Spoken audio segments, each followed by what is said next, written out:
Question number 1. What does the word cardboard denote in the poem? Why has this word been used? The word cardboard denotes a photograph pasted on a hard thick paper. This word has been used to refer to a practice in the past when photographs were pasted on cardboard and framed with glass front to preserve them. ठीक है, तो यहाँ cardboard photograph से denote किया गया है. Photograph के लिए कार्डबोर्ड वर्ड यूज़ किया गया है. और ये वर्ड क्यों यूज़ किया है?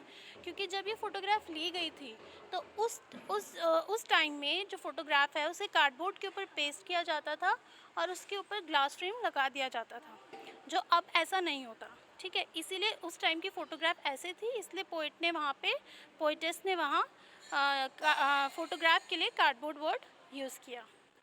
What has the camera captured? Camera ने क्या कैप्चर किया था? कैमरा ने 3 बच्चों की पिक्चर ली थी. कौन कौन थे? पोइटेस की मदर थी और उनके साथ उनकी 2 कज़न्स थी, Betty and Dolly.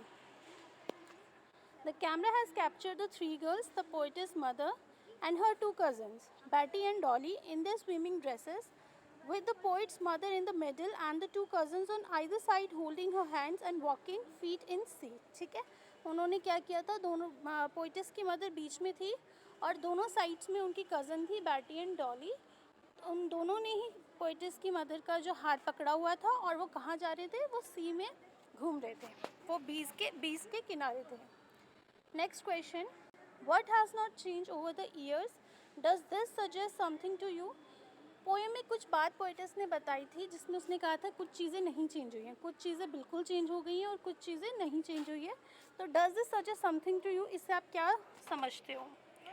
The sea has not change over the years. हमने पढ़ा था कल पोएम में कि किस तरह पोएट कंपेयर करती हैं कि जो फोटो फ्रेम में जो सी है, ठीक है, जो वेव्स हैं वो सब वैसी की वैसी हैं आज भी, लेकिन उसमें वो जो 3 लड़कियां थी, पोइटेस की मदर और उसकी 2 कज़न्स, वो पूरी कम्प्लीटली चेंज हो चुकी है और उस पोइट की मदर तो अब उनके साथ नहीं है. ठीक है, so the sea has not change over the years. Its waves are fresh, shining and tireless as they were years ago. The changelessness of sea reminds us of the change in human face and advancing age. ठीक है, तो यहाँ पे poet क्या कह रही थी कि जो सी है, सी वैसा का वैसा है, उसकी वेवलेंथ वैसी ही है, वो उतना ही फ्रेश है जितना उस टाइम था, लेकिन उसमें जो पिक्चर में कैप्चर्ड की वो जो 3 लड़कियाँ थी वो अब वैसी नहीं है. तो हमारा जो ह्यूमन बीइंग है, हम लोग क्या हैं? हम ट्रांजिएंट हैं. एक टाइम ऐसा आता है जब हम सब चेंज हो जाते हैं. विद इन टाइम हमारा फेस, हमारे लोग सब चेंज होते हैं, लेकिन जो नेचुरल ब्यूटी है वो एज इट इज़ रहती है. Next question. The poetess mother laughed at the snapshot. What did this laugh indicate? जो पोइटेस की मदर है वो स्नैपशॉट यहाँ फोटोग्राफ के लिए अगेन यूज़ किया है, तो उस फोटोग्राफ को देखकर हंसती हैं. ठीक है, तो ये हंसी क्या इंडिकेट करती है? This laugh indicated her joy at remembering an incident connected with her past life when she was quite young and free from tension and worries of life. तो वो पोइट क्यों उस पिक्चर को देखकर हंसती है? पोइटेस की मदर क्यों उस पिक्चर को देखकर हंसती है? क्योंकि वहाँ पे ऐसे पोइटेस बताना चाह रही है कि जब हम छोटे होते हैं, जब हम बच्चे होते हैं, तो हमारी लाइफ में कोई टेंशन नहीं होती, कोई चिंता नहीं होती, हमें सिर्फ अपनी लाइफ इंजॉय करनी होती है. ठीक है, फिर जब हम बड़े हो जाते हैं तो बाकी टेंशन्स, फिर धीरे धीरे बाकी चिंताएं, हम कैसे सर्वाइव करेंगे, और भी लाइफ में बहुत सारी परेशानियां आ जाती हैं. तो यहाँ पे वो यही बताना चाह रही हैं कि जब पोइटेस की मदर अपनी बचपन की फ़ोटो देख रही थी तो वो जो उनकी पुरानी यादें हैं, वो जो पुरानी मेमोरीज़ है जिसमें वो अपनी कज़न्स के साथ खेला करती थी, घूमा करती थी, तो वो जो इन्जॉयमेंट होता था वो सब याद करके पोइटेस की मदर हंसती थी. Next question. What is the meaning of the line both wry with the laboured ease of loss? अब मैंने ये कल भी बताया था. Wry means disappointment, laboured means laboured and ease oxymoron थे. लेबर्ड मीन्स काफ़ी मेहनत करना, ईज मतलब बहुत आराम से.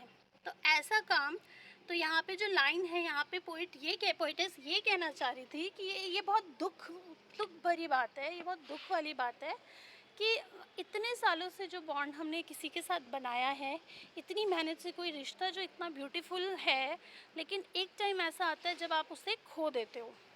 ठीक है, तो यहाँ पे उन्होंने किसे खोया है? पोइटेस ने अपनी मदर को खोया है. The sea, holiday and the laughter of the poet The sea holiday and the laughter of the poetess mother are indicates of the past. There is a sense of loss associated with them. Both are amusing yet disappointing, as the state of feeling comfortable or relaxed is unnatural or forced one. This sense of loss is quite painful to bear.